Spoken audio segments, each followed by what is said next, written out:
manali o tuhugin ang panga nito ng kawi.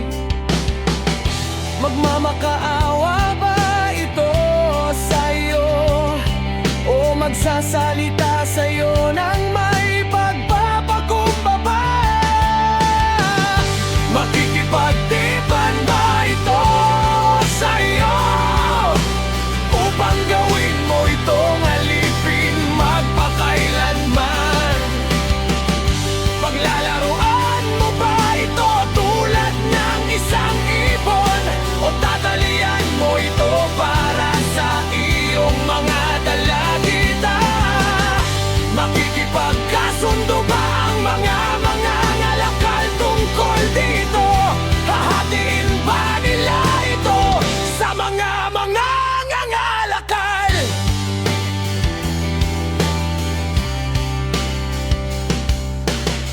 Mababaga mo ba ang balat nito ng mga sibat o ang ulo nito ng mga palasong pangsalapan?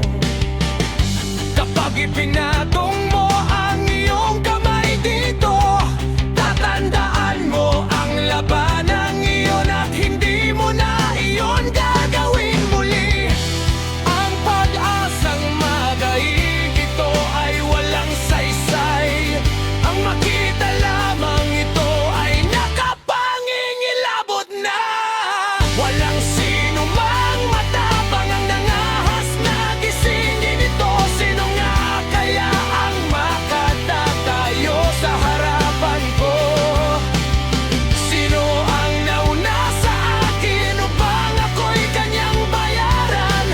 Ang nasa ilalim ng buong langilaan,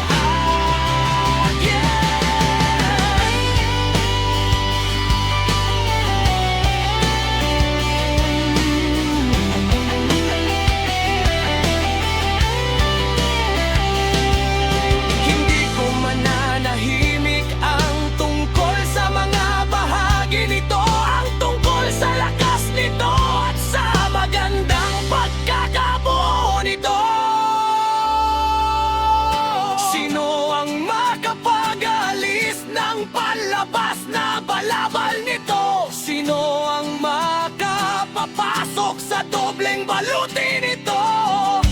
Sino ang makapagbubukas ng mga pinto ng bibig nito? Sa palibot ng mga ngipin nito ay may nagkapangingilabot. Ang likod nito ay gawa sa hanay ng mga kalasag na mahigpit na nakakapit na parang tinatakan. Ang isa'y malapit na malapit sa isa. Hindi makakapasok ang hangin sa pagitan nila.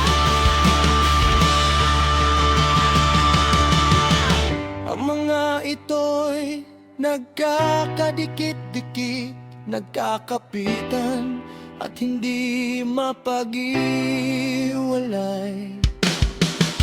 Ang pagbahin nito ay